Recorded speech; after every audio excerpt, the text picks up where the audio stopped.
Movie की starting scene में हम एक साइंटिस्ट जो कि कहानी का मेन कैरेक्टर है उसे देखते हैं, जिसका नाम सेबास्टियन होता है। वो एक ऐसा साइंटिस्ट था जिसने इतने साल की मेहनत लगाकर एक ऐसी मेडिसिन इन्वेंट कर दी जिससे वो किसी भी लिविंग थिंग जिनमें इंसान और जानवर इंक्लूड है उन्हें गायब कर सकता था। लेकिन वो ऐसी मेडिसिन बनाने में कामयाब नहीं हुआ जिससे वो इनविजिबल थिंग्स यानी गायब हुई चीजों को वापस ला सके। और पिछले 1 साल से वो इस प्रोजेक्ट पर काफी वर्क कर रहा था जिससे वो मिसिंग हुई चीजों को वापस लाने में कामयाब हो जाए। वो इस पर काफी स्ट्रगल करता है और फाइनली उसकी मेहनत रंग ले आती है, यानी वो ऐसी मेडिसिन बनाने में कामयाब हो चुका था जो गायब हुई चीजों को वापस ला सके। असल में उसने गायब होने वाली मेडिसिन से बहुत सारे एनिमल्स को गायब किया हुआ था जिन्हें वो वापस लाना चाहता था। लेकिन अब जबकि वो इस मेडिसिन को बनाने में कामयाब हो गया था तो वो इस बात को अपने बाकी कोलीग साइंटिस्ट से शेयर करता है और उन्हें लैब में आने के लिए कहता है। लैब में एक गोरिल्ला था जिसे उन्होंने गायब किया हुआ था।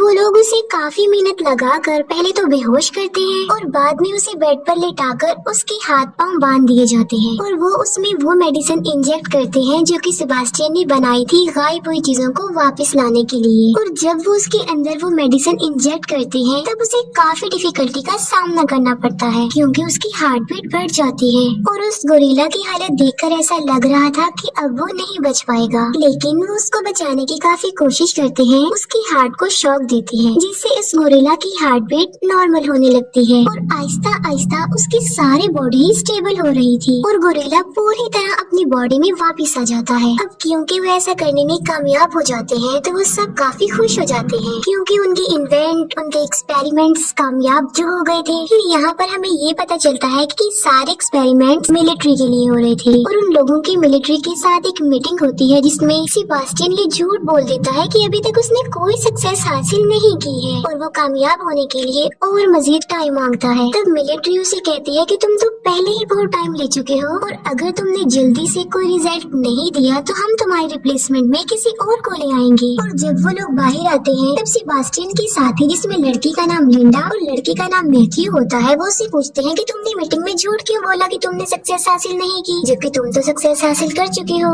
वो कहता है इसलिए क्योंकि मैं इस मेडिसिन को किसी इंसान पर चेक करना चाहता हूँ, टेस्ट करना चाहता हूँ। और वो इंसान कोई और नहीं बल्कि वो खुद था, सेबास्टियन था, जिस पर वो अपने बाकी कोलीग से मीटिंग करता है। और वो यहाँ पर भी अपने कोलीग से झूठ बोल देता है कि आर्मी ने हमें इस मेडिसिन को इंसानों पर टेस्ट करने की परमिशन दे दी है जबकि ऐसा कुछ नहीं था और मैं इसे अपनी ही बॉडी पर टेस्ट करना चाहता हूँ।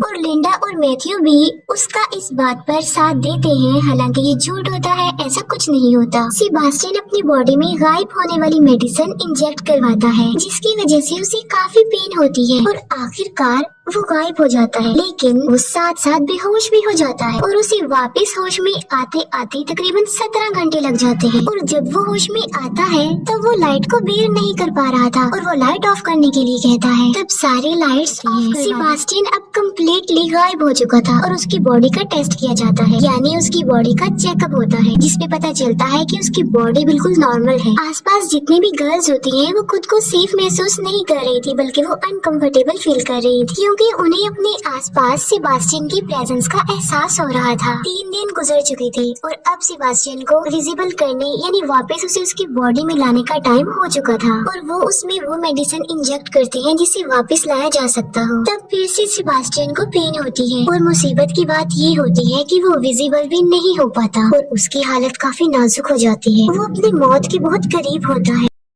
अब क्योंकि उनके पास और कोई रास्ता नहीं होता तो वो सेबास्टियन को एक मास्क पहना देते हैं ताकि वो सब उसे देख सके। और इस बात को लेकर सेबास्टियन काफी गुस्सा हो जाता है और उसकी मैथ्यू से बहस हो जाती है। वो उस पर शाउट करता है कि 10 दिन में जितनी तुमने मुझे पेन दी है, जितना लाइट में जलाया है, उसकी पेन सिर्फ मैं ही महसूस कर सकता हूँ। अब क्योंकि सेबास्टियन विजिबल नहीं हो पा रहा था तब उसकी मेंटल स्टेट भी खराब हो रही थी। इतने दिन से वो इनविजिबल था और काफी परेशान था जिसकी वजह से वो यहाँ से जाना चाहता था। और एक दिन तंग आकर सेबास्टियन लैब से बाहर चला जाता है और सीधा अपने घर आ जाता है। घर आकर वो अपनी नेबरहुड की एक लड़की को देखता है जिस पर वो पिछले कुछ अरसा से नजर रख रहा था। सेबास्टियन अपना मास्क उतार देता है और उस लड़की के घर की डोरबेल बजाता है और जब वो दरवाजा खोलकर देखती है तो वहाँ पर कोई भी नहीं होता क्योंकि सेबास्टियन इनविजिबल जो था और वो उसके घर में घुस जाता है। लिंडा सेबास्टियन के घर आती है और वो देखती है कि वहाँ पर उसका मास्क पड़ा हुआ है जिसे देखकर वो डर जाती है। लिंडा वापस लैब में आती है और अपने बाकी कोलीग से वो मीटिंग करती है कि सेबास्टियन हमारे लिए किसी खतरे से खाली नहीं है क्योंकि वो मास्क के बगैर घूम रहा था और इनविजिबल भी था। और तभी वहाँ पर सेबास्टियन आ जाता है। लिंडा उसे वार्न करते हुए कहती है कि अगर तुमने आज के बाद ऐसा किया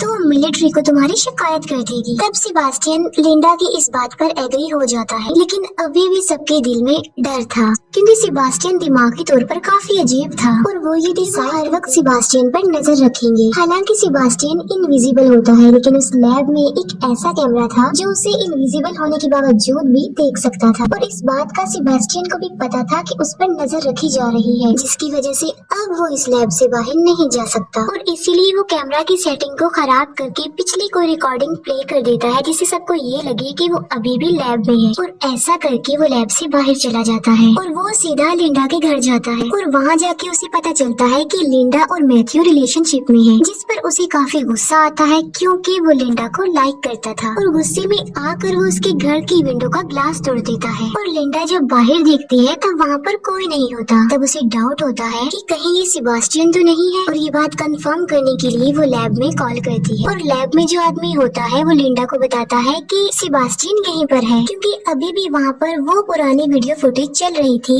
जब सेबास्टियन बेड पर लेटा हुआ था, जिसकी वजह से वो समझता है कि सेबास्टियन वहीं पर है लेकिन वो वहाँ पर नहीं होता। सेबास्टियन जब लैब में वापस आता है तब उसे काफी गुस्सा आया होता है और वहाँ पर वो एक डॉग को मार डालता है। नेक्स्ट डे जब एनिमल डॉक्टर देने आती है तब वो देखती है कि वो डॉग मरा हुआ है और वो इस बारे में सेबास्टियन से पूछती है कि कहीं ये तुमने तो नहीं किया, जिस पर सेबास्टियन उसे कहता है कि मैं इस बारे में कुछ नहीं जानता। तब कंफर्म करने के लिए वो सारे वीडियो फुटेजेस चेक करती है लेकिन उसे कुछ भी पता नहीं चल पाता। रात को फिर से सेबास्टियन लिंडा के घर पर जाता है और वहाँ पर लिंडा को सेबास्टियन की प्रेजेंस का एहसास होता है कि वहाँ पर जरूर कोई ना कोई है और इस बार वो खुद लैब जाकर चेक करती है। तब उसे पता चल जाता है कि सेबास्टियन ने उन्हें पागल बनाने की कोशिश की है क्योंकि वहाँ पर सेबास्टियन होता ही नहीं है। तब वो डिसाइड करती है कि ये बात वो अपने सीनियर डॉक्टर को बता देगी। तब लिंडा और मैथ्यू उस सीनियर डॉक्टर के पास जाते हैं और उन्हें सब कुछ बता देते हैं। ये बात सुनकर उस डॉक्टर को काफी गुस्सा आता है और वो लिंडा और मैथ्यू को इस प्रोजेक्ट से हटा देते हैं। उन दोनों के जाते ही वो सीनियर डॉक्टर इस बात को अपने बाकी साथियों को भी बताने लगे थे लेकिन वो फोन डेड हो गया था और तभी वहाँ पर सेबास्टियन पहुँच जाता है और सीनियर डॉक्टर को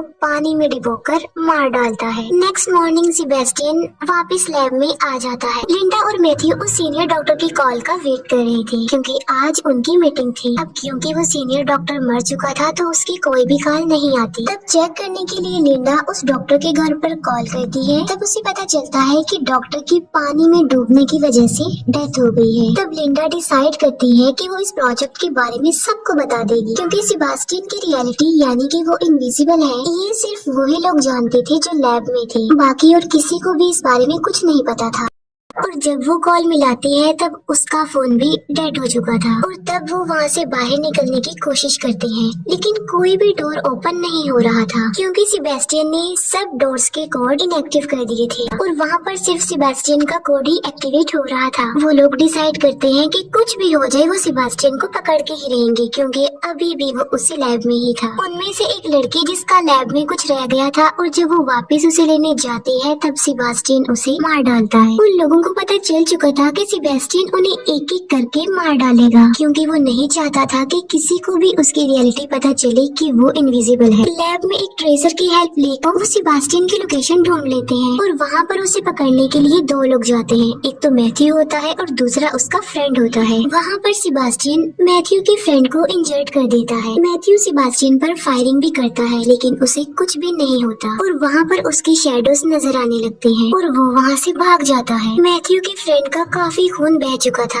और उसे ब्लड की जरूरत थी। तब लिंडा की फ्रेंड ब्लड लेने जाती है और वहाँ पर सेबेस्टियन भी पहुँच जाता है और वो उस लड़के को मार डालता है और इतनी ही देर में मैथ्यू का फ्रेंड भी मर जाता है। अब सिर्फ 3 लोग ही जिंदा बचे थे, जिनमें थी लिंडा, मैथ्यू और उनका वहाँ पर एक और फ्रेंड। अब वो लिंडा की फ्रेंड को ढूंढते हैं जो कि ब्लड लेने गई थी और उसकी डेड बॉडी उन लोगों को एक फ्रीजर रूम में मिलती है। लिंडा और मैथ्यू के अलावा जो सर्वाइवर था सेबेस्टियन उसे भी मार डालता है और वो उसे लोहे के रॉड से मारता है। और जब मैथ्यू अपने फ्रेंड को बचाने की कोशिश करता है तब सेबेस्टियन उसे भी इंजर्ड कर देता है। वो लिंडा और मैथ्यू को उस फ्रीजर रूम में बंद करके फ्रीजर ऑन कर देता है और उन लोगों को वहीं पर छोड़ देता है और वहाँ से चला जाता है। वो उन दोनों को कोल्डनेस की वजह से मारना चाहता था और फ्रीजर का टेम्परेचर आहिस्ता आहिस्ता डाउन होता जा रहा था, लेकिन लिंडा फिर भी हिम्मत करके दरवाजा तोड़ने की कोशिश करती है, लेकिन वो ऐसा नहीं कर पाती। मैथ्यू जो कि काफी इंजर्ड था और इसी वजह से वो बेहोश होता है। फिर हम सेबेस्टियन को देखते हैं जो कि अच्छे से रेडी हो जाता है और एक केमिकल को यूज करके एक बॉम्ब बनाता है और बाद में उसका टाइमर सेट करके वहाँ से चला जाता है। दूसरी तरफ लिंडा भी मैग्नेटिक पावर का यूज करके दरवाजे को खोलने की कोशिश कर रही थी और इस बार वो कामयाब भी हो जाती है और डोर ओपन हो जाता है। डोर ओपन होने के बाद वो मैथ्यू को वहाँ से निकालने लगती है और उसके पास आग जला देती है क्योंकि उसकी बॉडी काफी ज्यादा ठंडी हो गई थी। और अब लिंडा उस जगह पर जाती है जहाँ पर सेबेस्टियन होता है। सेबेस्टियन जो कि लिफ्ट में था और लिफ्ट का दरवाजा बंद होने ही वाला होता है कि तभी वहाँ पर लिंडा आ जाती है। लिंडा के हाथ में एक सिलेंडर होता है जिसे वो जलाकर सेबेस्टियन को जला देती है। सेबेस्टियन जो कि सारा जल चुका था तो आहिस्ता आहिस्ता उसकी बॉडी भी जलती जा रही थी। अब क्योंकि सेबेस्टियन इंजर्ड भी था और काफी गुस्से में भी था तो वो लिंडा से अपना रिवेंज लेना चाहता था, उसे किसी भी सूरत में मारना चाहता था। फिर लिंडा आग बुझाने वाली पाइपलाइन को ऑन कर देती है जिससे वहाँ पर पानी गिरने लगता है। अब सेबेस्टियन हल्का हल्का नजर आने लगा था और वो लिंडा को काफी बुरे तरीके से मारने लगता है और उसकी गर्दन पर पाँव रख कर उसका गला दबाने की कोशिश करता है। लिंडा ऑलमोस्ट मरने ही वाली होती है कि तभी वहाँ पर मैथ्यू आ जाता है जिसके हाथ में लोहे का एक रॉड होता है और वो उस लोहे के रॉड से सेबेस्टियन के सर पर स्टैब करता है जिससे सेबेस्टियन वहीं पर ही गिर जाता है। फिर मैथ्यू लिंडा को उठाता है और वो दोनों वहाँ से जाने लगते हैं। सेबेस्टियन जो कि अभी तक मरा नहीं था बल्कि जिंदा था और वो उसी रॉड को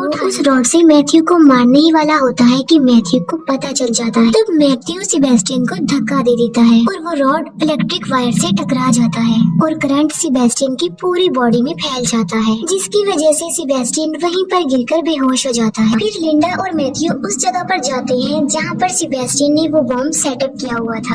वो दोनों समझ चुके थे कि उनके पास टाइम कम है और वो इस बम को एक्सप्लोड होने से नहीं रोक सकते और वो लोग यहाँ से बाहर भी निकलना चाहते हैं, लेकिन वो लिफ्ट के जरिए यहाँ से बाहर नहीं जा सकते थे क्योंकि सेबेस्टियन ने उनकी अराइवल और डिपार्चर इनएक्टिव कर दी थी और इसीलिए वो लोग इमरजेंसी एग्जिट जो लिफ्ट के साथ होती है उसके सहारे ऊपर चढ़ने लगते हैं और जब वो ऊपर जा रहे होते हैं कि तभी बम ब्लास्ट हो जाता है और वो लोग ऊपर चढ़ रहे होते हैं कि नीचे से सेबेस्टियन लिंडा का पाँव पकड़ लेता है क्योंकि सेबेस्टियन अभी भी जिंदा था और मैथ्यू लिंडा को बचाने के लिए आगे बढ़ता है। लेकिन इससे पहले कि मैथ्यू उन लोगों तक पहुंचता, सेबेस्टियन लिंडा को लेकर लिफ्ट में आ जाता है। जब वो दोनों लिफ्ट में होते हैं तब लिंडा एक वायर जो कि लिफ्ट में लगी हुई थी उसे पकड़ लेती है और उस वायर के जरिए ही लिफ्ट ऊपर से नीचे आ रही थी। लिंडा अपने पाँव से एक बटन प्रेस कर देती है जिससे वो वायर लिफ्ट से अलग हो जाती है और सेबेस्टियन उस लिफ्ट के साथ नीचे जाकर गिरता है और नीचे ब्लास्ट की वजह से आग जल रही होती है जिसमें सेबेस्टियन जलकर मर जाता है और लिंडा आहिस्ता आहिस्ता मैथ्यू के पास आने लगती है। लिंडा मैथ्यू के पास पहुंच जाती है और वो दोनों बच जाते हैं और खुश होते हैं और इसके साथ ही ये मूवी यहीं पर एंड हो जाती है।